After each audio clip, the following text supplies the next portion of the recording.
How's it going, everybody? Welcome back. And today we're going to be taking a look at some of the best VPNs when it comes to upholding their no logs policy. So that'll be ExpressVPN, NordVPN, and Surfshark. We're going to be taking a look at each of them.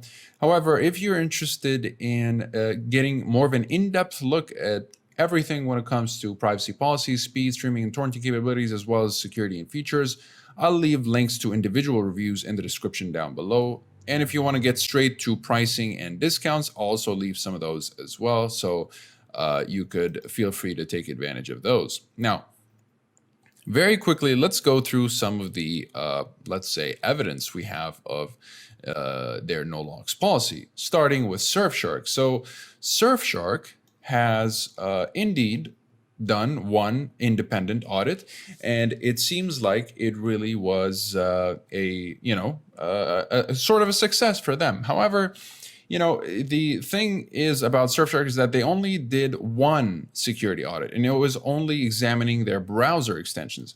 So not the application itself, which is a bit of a disappointment, really. And they never had another one after that. So yeah, though the company that did examine them is Cure53, and they're very well known. So if they do say that it wasn't good standing, then yeah, you could really trust them when it comes to that. Now, next up, we have NordVPN. NordVPN is also one of those really good VPNs that you could kind of trust with their security. They do uphold a no logs policy, and they had a little bit of a blunder maybe back in 2018, I believe, but thankfully nothing was leaked. The server that was compromised was not exactly in service, it was out of service, and nothing was kind of leaked, and no information was found in the first place. So they do have, you could say they do have great history when it comes to their security and no logs policy, and they have two no log audits that they've had. The last one in late 2018, and they never had another one after that, unfortunately. We would love to see another one very soon, but overall, NordVPN is also great. What's also really good about NordVPN is they do have some of these obfuscated servers, double VPN servers, static IP servers. They do have plenty of features to uphold their security. And speaking of double VPN, it's also called multi-hop in Surfshark. So they do have that kind of double VPN kind of service if you're interested in that.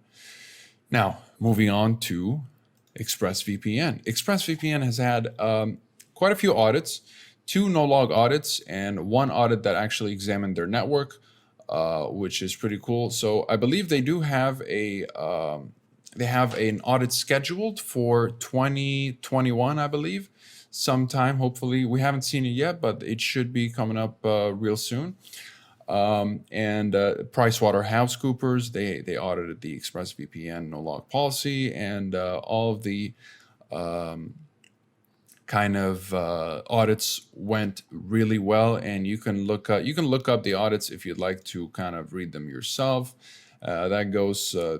It's the same for NordVPN and Surfshark. You can just read the audits yourself. But all in all, they all resulted in very good standing. And though it's not really the audit actually that provided the strongest evidence when it comes to ExpressVPN, it's a real life situation that did that. And as you can tell here, you have a little statement on investigation. So according to recent, and this was back, I believe this happened back in 2018 or 2017.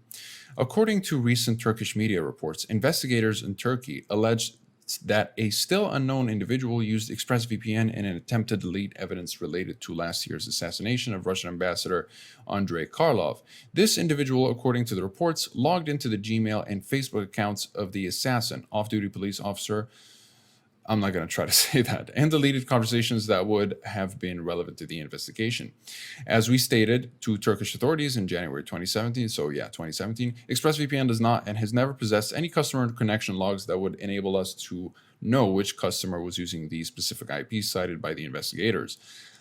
Furthermore, we were unable to see which customers accessed Gmail or Facebook during the time in question, as we do not keep activity logs. We believe that the investigator's seizure and inspection of the VPN server in question confirmed these points. So the Turkish authorities actually seized these servers and investigated and tried to look for information, but no information or activity logs were found, proving, this is sort of a real life.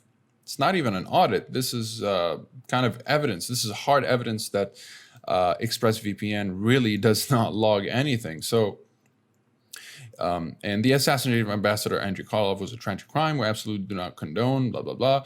And here, while it's unfortunate that security tools like VPNs can be abused for illicit purposes, they are critical for our safety and preservation of our right to privacy online. ExpressVPN is fundamentally opposed to any efforts to install backdoors or attempts by governments to otherwise undermine such technologies. And that is just absolutely, obviously it's unfortunate that it happened, but it's great that ExpressVPN still upholds such, security standards. So overall, I would say definitely in terms of no log policy, the crown would go to ExpressVPN, and then to, arguably either Nord or Surfshark. It's interchangeable really, but in my opinion, if you're going for utmost security and you're concerned about privacy, you should go with ExpressVPN. And then I don't think it really matters when it comes to NordVPN and Surfshark. But since NordVPN do use a 4096 DH key instead of a 2048 key that Surfshark uses, I would rank ExpressVPN number 1, 2 with Nord, and 3 for Surfshark. So that would be my ranking. If you're interested in getting to know the ins and outs of each VPN, as I said in the beginning, you can check the reviews down below. Also, if you want to go straight to pricing or discounts, feel free to take advantage of the discounts that I'll link below as well. So that'll be it for this video. I hope you guys enjoyed it, and I'll see you guys in the next one. Have a wonderful day.